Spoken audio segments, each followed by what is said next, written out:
नमस्कार. आपण पाहताय कोकणशाही चॅनल, कोकणच्या समृद्धीचं. मी चिन्मय घोगळे. कोकणशाहीच्या आजच्या राजकीय विश्लेषणात्मक चर्चेमध्ये आपण सर्वांचं स्वागत करतोय. दर्शक हो, आपल्यासोबतच आहेत कोकणशाहीचे मुख्य संपादक साईनाथ गावकर.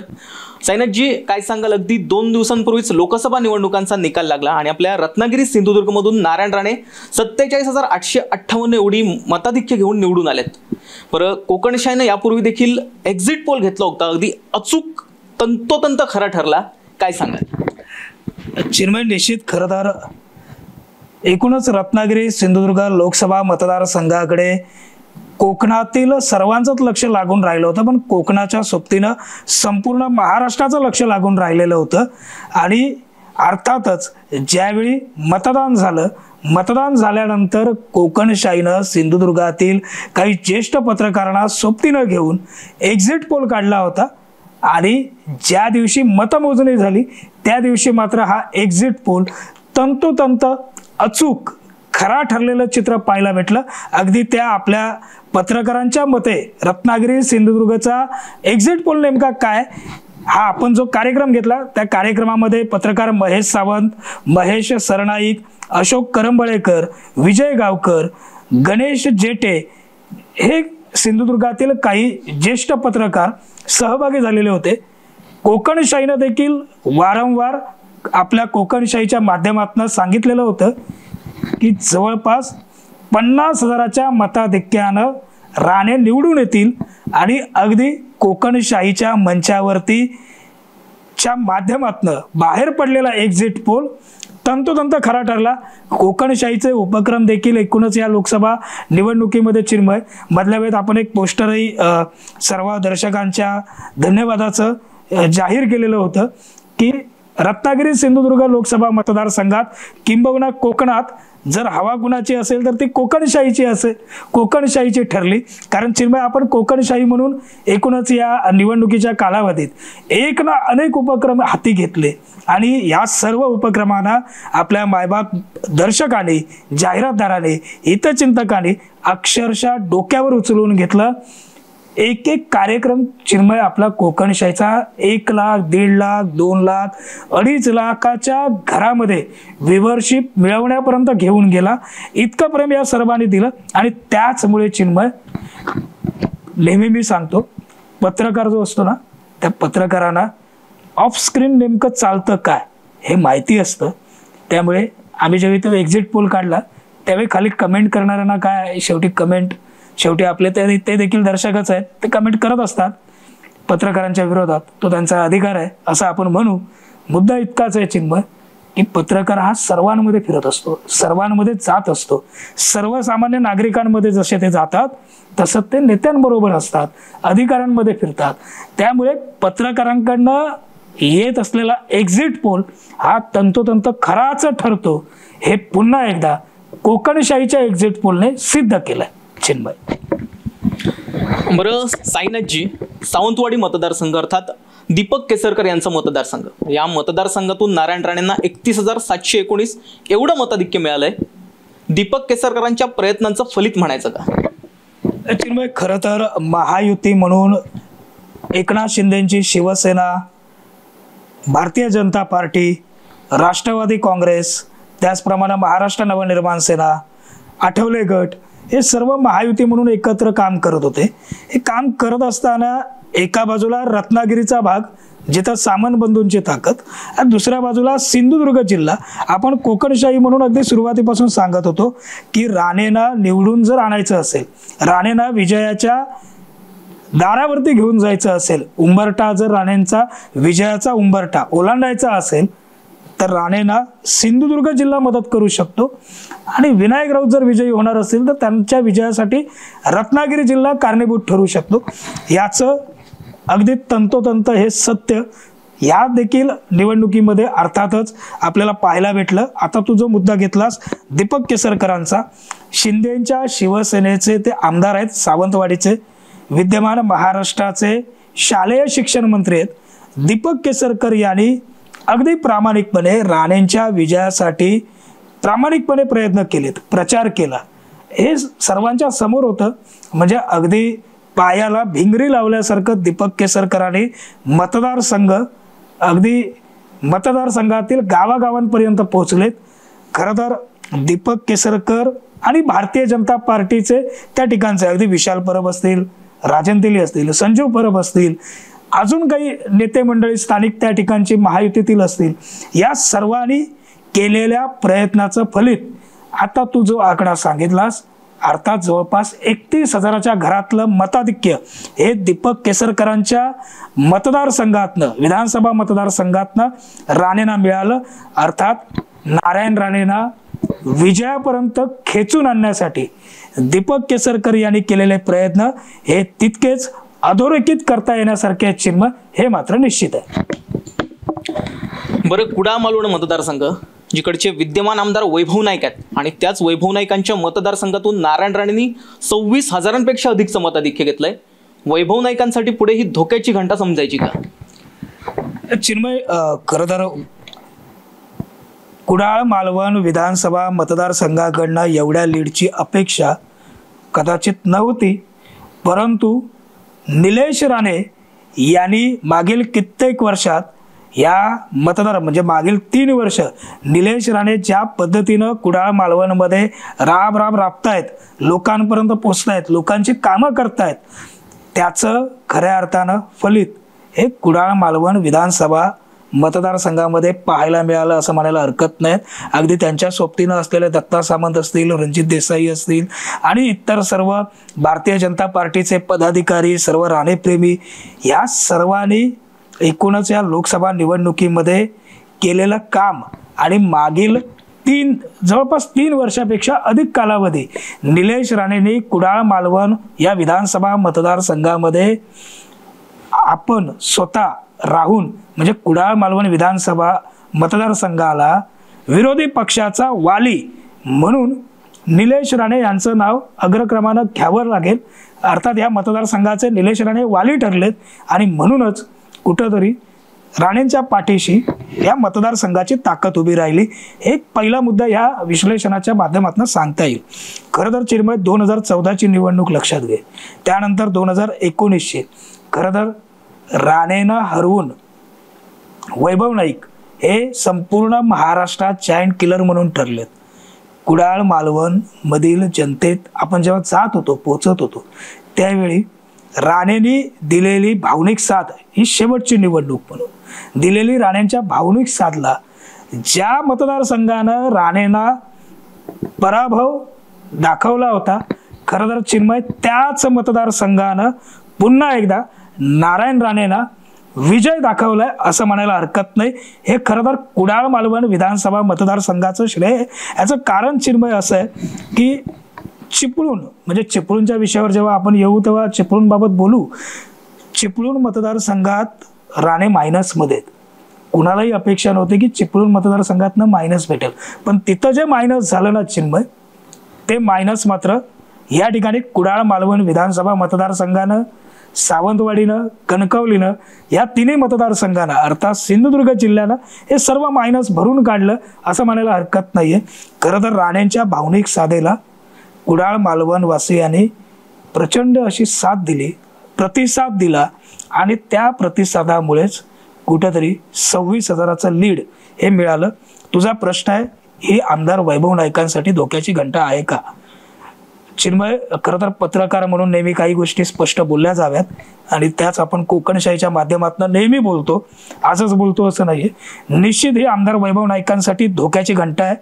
कारण की ज्या विधानसभा मतदारसंघाचं 10 वर्ष आमदार वैभव नाईक नेतृत्व करतायत, त्यांच्या मतदारसंघातनं नारायण राणेंना थेट मतदान होणं आणि 26,000चं लीड मिळणं ही आमदार वैभव नाईकांसाठी निश्चितच धोक्याची घंटा आहे. सर्वात महत्त्वाचं चिन्ह याच्यातलं विश्लेषण एक करता येण्यासारखं आहे, ते म्हणजे कुडाळ मालवण विधानसभा मतदारसंघ असेल, कणकवली आहे, देवगड आहे, त्याचप्रमाणे आपला सावंतवाडी आहे, तिकडे राजापूर, रत्नागिरी, चिपळूण आहे. या दोन्ही जिल्ह्यातनं ही लोकसभेची निवडणूक होती, लक्षात घे. या निवडणुकीमध्ये दस्तूर खुद्द नारायण राणे निवडणुकीच्या रिंगणात होते.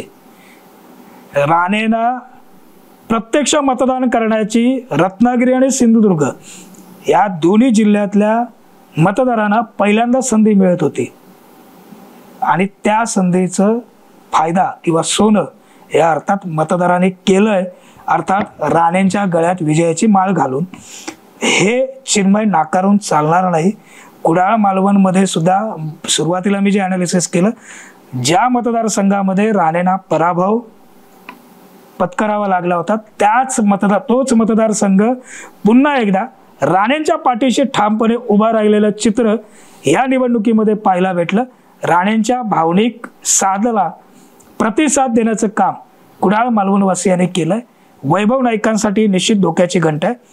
लोकसभेत चिन्मय ज्या पद्धतीनं मतदान होतं तेच मतदान विधानसभेत होईल असं नसतं.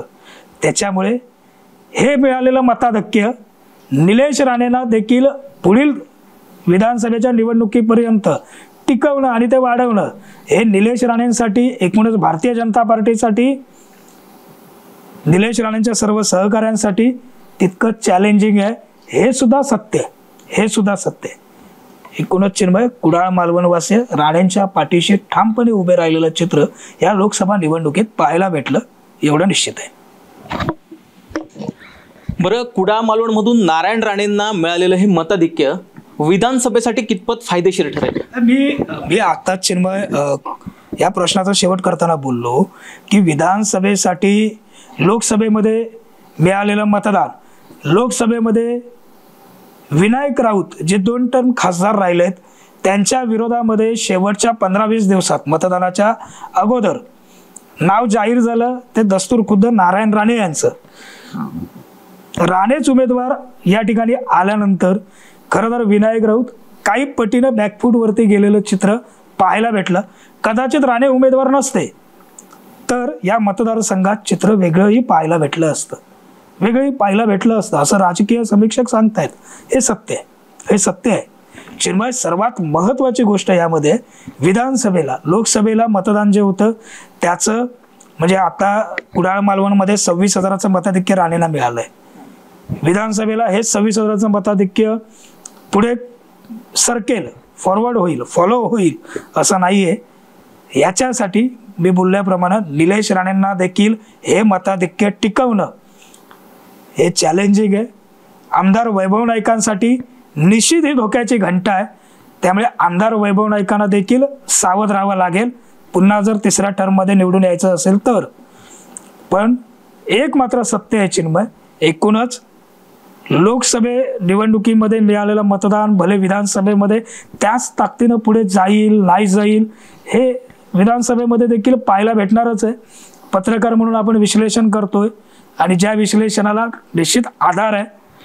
चिन्मय, सर्वात महत्वाची गोष्ट म्हणजे इथं राणे उभे होते आणि राणेंच्या पाठीशी संपूर्ण सिंधुदुर्ग जिल्हा उभं राहिलेलं चित्र पाहायला मिळालं एवढं नक्की आहे. बरं, या निमित्ताने अजून एक प्रश्न समोर येते. विनायक राऊतांना हरवून वडिलांनी मुलाच्या पराभवाचा बदला घेतला. पुढे वैभव नाईकांना हरवून कुडाळ मालवणमधून मुलगा वडिलांच्या पराभवाचा बदला घेईल का? काय वाटतं? नाही चिन्मय, याचं खरं तर तुला मी एक सांगू का, तू एक महत्वाचा प्रश्न विचारलास असं म्हणायला हरकत नाहीये. परंतु येणारा काळ आहे म्हणजे आताच्या घडीला कुडाळ मालवण विधानसभा मतदारसंघातनं 26,000चं मताधिक्य राणेंना मिळणं हीच मुळात निलेश राणे जर या विधानसभा मतदारसंघाचे पुढे जाऊन उमेदवार असतील तर त्यांच्यासाठी ती प्लस गोष्ट आहे. फक्त मी सुरुवातीपासून बोलतोय ती की निलेश राणेंना हे 26,000चं मताधिक्य टिकवावं लागेल आणि ते वाढवावं लागेल.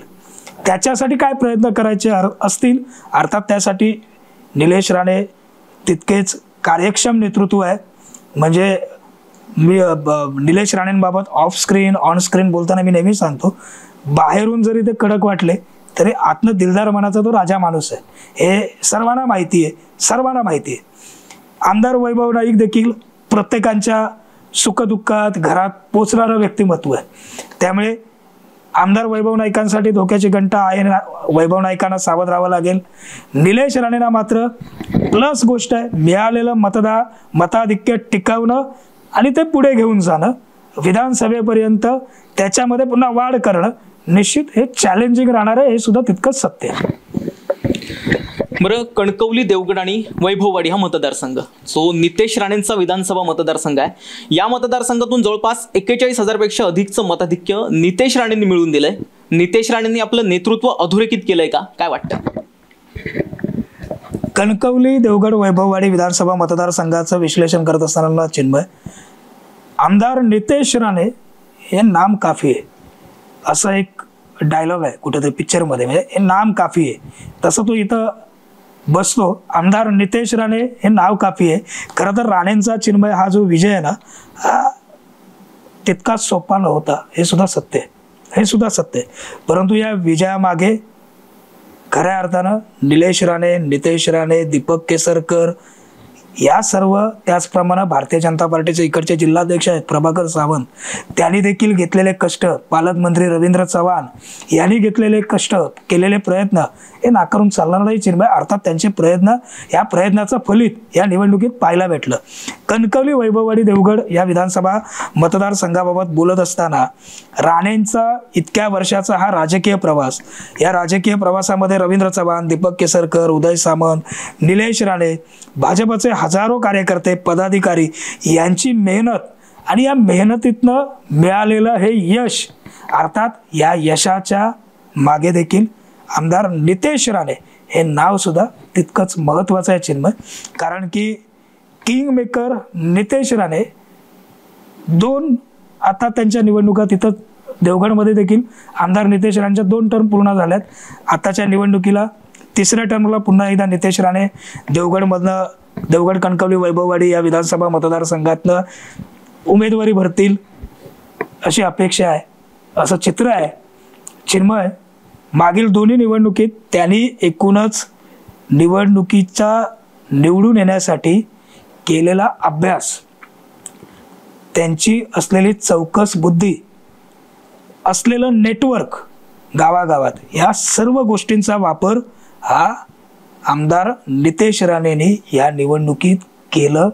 आणि म्हणूनच देवगडमधनं तब्बल 41,000चं मताधिक्य देवगड, कणकवली, वैभववाडी या विधानसभा मतदारसंघातनं नारायण राणे यांना मिळालेलं चित्र पाहायला भेटलं चिन्मय. खरं तर रात्रीचा दिवस आणि दिवसाची रात्र अक्षरशः करत आमदार नितेश राणे यांनी मतदारसंघ पिंचून काढला. 41,000चं मताधिक्य राणेंच्या पाठीशी उभं केलं आणि खऱ्या अर्थानं देवगड, कणकवली, वैभववाडी या विधानसभा मतदारसंघ राणेंच्या विजयाचा किंग मेकर ठरला चिन्मय. आमदार नितेश राणे यांच्या समोर आताच्या घडीला त्या मतदारसंघामध्ये पाहत असताना त्या ताकदीचा विरोधी पक्षामध्ये उमेदवार नाहीये, ही वास्तविकता आहे. आणि अशा पद्धतीची वास्तविकता जेव्हा आम्ही स्पष्टपणे बोलतो तेव्हा बऱ्याच काही आता खाली कमेंट येतच आहेत, पाहत असशील, परंतु ही वास्तविकता आहे, हे त्रिवार सत्य आहे. आमदार नितेश राणेंचा एक हाती बालेकिल्ला, भारतीय जनता पार्टीचा एक हाती बालेकिल्ला म्हणून देवगड, कणकवली, वैभववाडी या विधानसभा मतदारसंघाकडे पाहिलं जातं.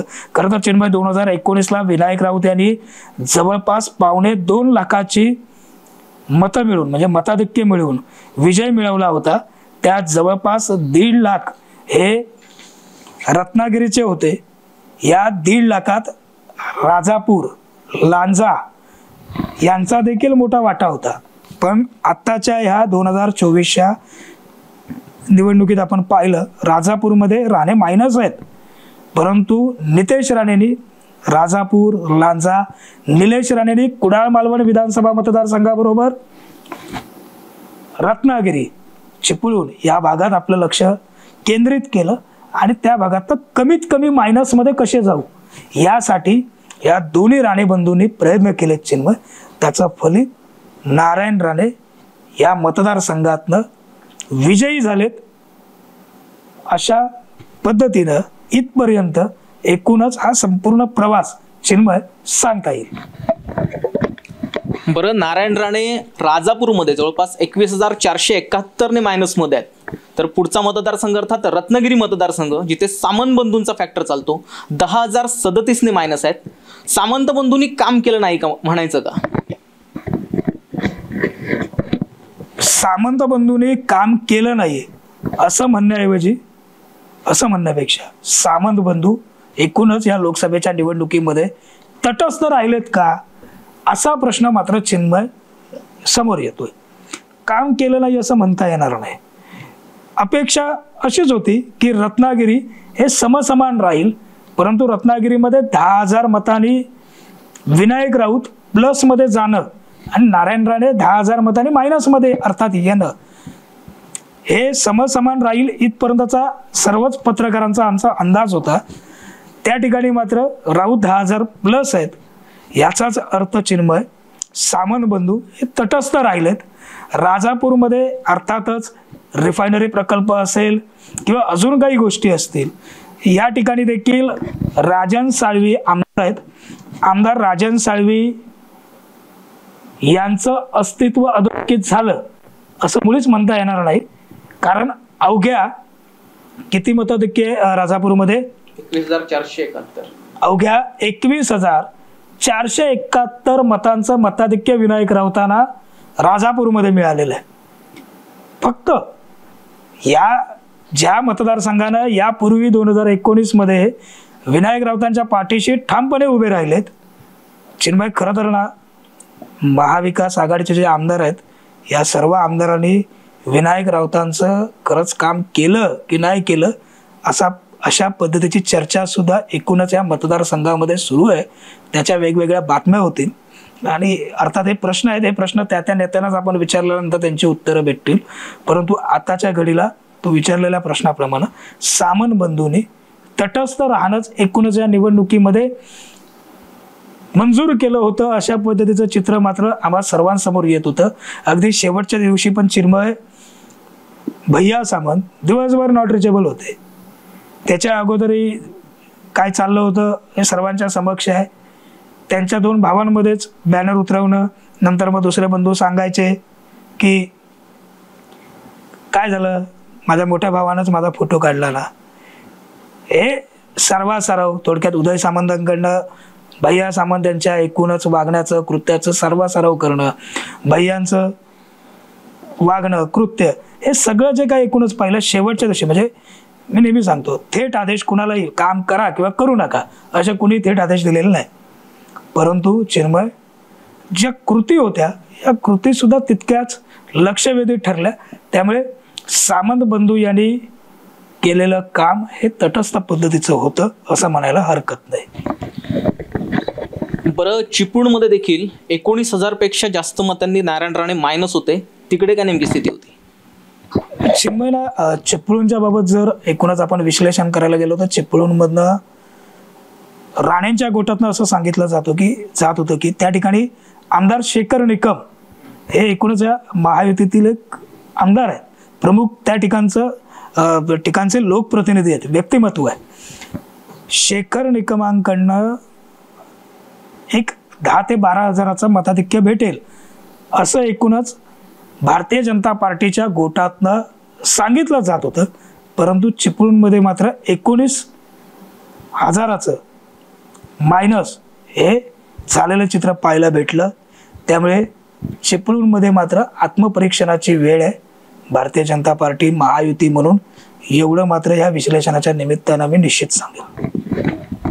बरं, कोकण, संपूर्ण कोकण ठाकरेंचा एक गड मानला जातो, परंतु या कोकणात म्हणजे ठाणे असेल, पालघर असेल, रत्नागिरी सिंधुदुर्ग असेल, रायगड असेल, एकही सीट जिंकता आली नाही ठाकरेंना.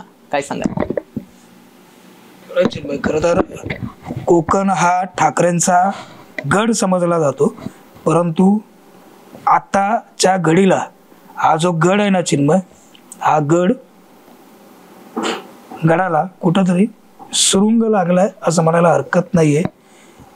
विनायक राऊत यांना एकूणच मिळालेली ही जी चिन्मय मतं आहेत, म्हणजे जवळपास 1,75,76,000 मागच्या वेळेस 1.25 लाखाचं राऊत यांना मिळालेलं मताधिक्य कापत 47,000चं राणेंनी मताधिक्य घेणं मुळात हा गडाला लागलेला सुरुंग आहे.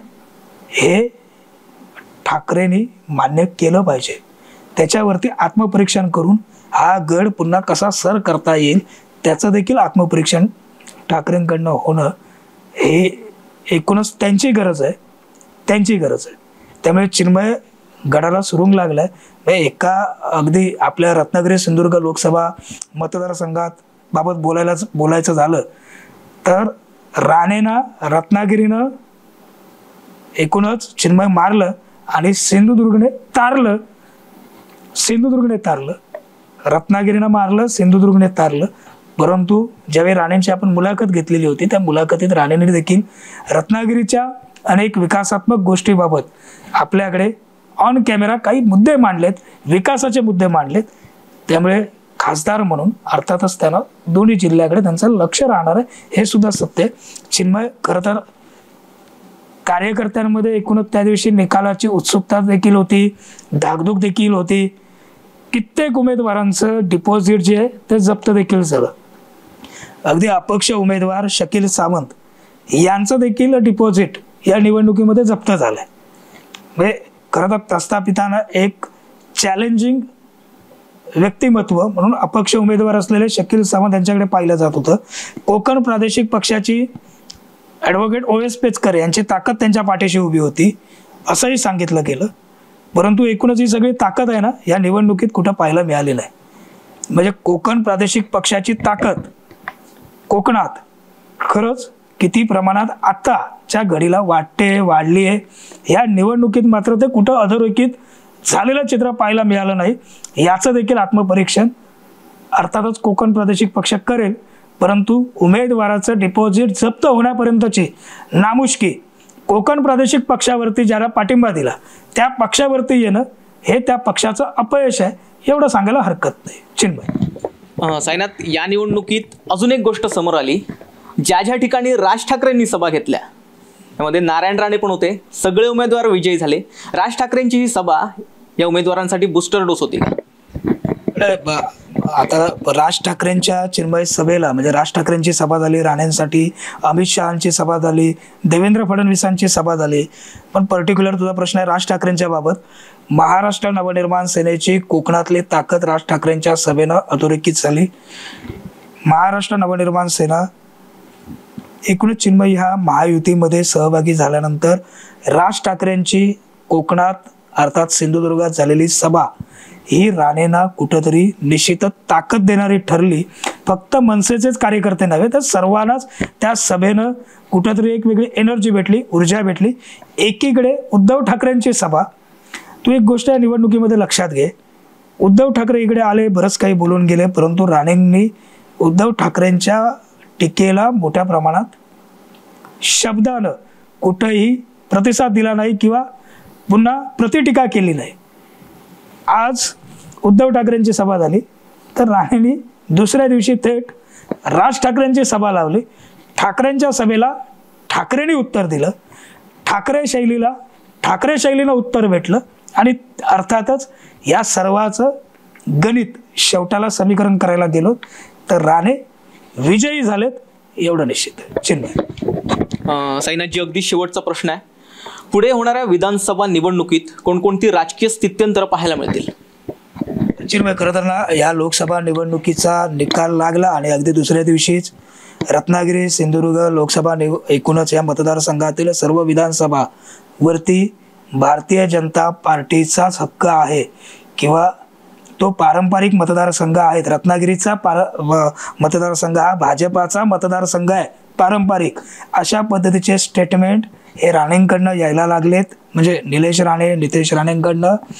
त्यामुळे चिन्मय आत्ताच्या घडीला या निवडणुकीनंतर राणे आणि सामंत बंधूंमध्ये कुठंतरी पुन्हा एकदा वादाची ठिणगी पडते की काय, अशी परिस्थिती एकूणच या स्टेटमेंट नंतर, दोघांच्याही स्टेटमेंट नंतर, दुसरीकडनं स्टेटमेंट आलेत, या स्टेटमेंट नंतर पाहायला एकूणच या मतदारसंघात भेटते. खरं तर या दोघांमध्ये वादाची ठिणगी पडणं हे महायुतीचं नुकसान ठरेल असं राजकीय समीक्षकांकडनं आणि सर्व पत्रकार मंडळींकडनं देखील अर्थात सांगितलं जात आहे. चिन्मय, त्यामुळे येत्या विधानसभा निवडणुकीमध्ये राणे आणि सामंत यांच्यातला वाद जर तो पेटत असेल तर तो वेळेत क्षमणं हे महायुतीसाठी कुठंतरी गरजेचं आहे. एकूणच या आपण संपूर्ण विधानसभा मतदारसंघाचा चिन्मय विश्लेषण करत चिपळूणपर्यंत पोहोचलो. आता चिन्मय, खरं तर त्या मतदारसंघात म्हणजे सावंतवाडीमध्ये दीपक केसरकर यांनी मताधिक्य देऊन आपलं नाव आणि आपली ताकद ही अधोरेखित केली. दुसरीकडे पुढे आल्यानंतर कुडाळ कणकवलीमध्ये आमदार वैभव नाईकांसाठी धोक्याची घंटा, निलेश राणेंसाठी हे मताधिक्य टिकवणं आणि ते वाढवणं हे चॅलेंजिंग आहे. कणकवली देवगडमध्ये तर एक हाती 41,000चं मताधिक्य आमदार नितेश राणेंनी दिलं. आमदार राजन साळवी राजापूरमध्ये अवघ्या 19-20,000चं मताधिक्य विनायक राऊतांना भेटलं. ज्या मतदारसंघ यापूर्वी विनायक राऊतांच्या पाठीशी ठामपणे उभा होता, ते मताधिक्य टिकवण्यामध्ये आमदार राजन साळवी हे कमी पडलेत असं एकूणच त्या आकड्यांमधनं तरी दिसून येते. त्यामुळे तिथं नेमकी काय स्थित्यंतर होत आहेत, जनता, नागरिक, मतदार नेमकं कुणाच्या पारड्यात मतदान विधानसभेवेळी करतायत हे पाहणं सुद्धा उत्सुकतेचं ठरणार आहे. रत्नागिरीत मात्र हाय व्होल्टेज ड्रामा, रंगत नाही म्हणत मी, निवडणूक नाही म्हणत, ड्रामा म्हणजे नाटक, हाय व्होल्टेज नाटक रंगलेलं चित्र रत्नागिरीत पाहायला भेटेल. चिपळूणमध्ये देखील शेखर निकम यांना कुठंतरी प्रयत्न आता करणं गरजेचं आहे, कारण त्यांच्या मतदारसंघातनं विरोधी उमेदवारांना जर मताधिक्य मिळतंय आणि त्यांच्या महायुतीतील उभ्या असलेल्या उमेदवारांना जर मायनस मतं मिळत असतील तर शेखर निकमांसाठी सुद्धा ही आत्मपरीक्षणाची वेळ आहे, एवढं निश्चित आहे. चिन्मय, धन्यवाद. आणि याबरोबरच कोकणशाहीच्या राजकीय विश्लेषणात्मक चर्चेमध्ये इथेच थांबतोय, पण तुम्ही मात्र कुठेही जाऊ नका. पाहत राहा कोकणशाही चॅनल, कोकणच्या समृद्धीचं. धन्यवाद. असे नवनवीन व्हिडिओ पाहण्यासाठी कोकणशाहीचं YouTube चॅनल सबस्क्राईब करा व बेल बटन प्रेस करा. तसेच फेसबुक पेज लाईक करा आणि इंस्टाग्राम पेज व ट्विटर पेजला फॉलो करायला विसरू नका.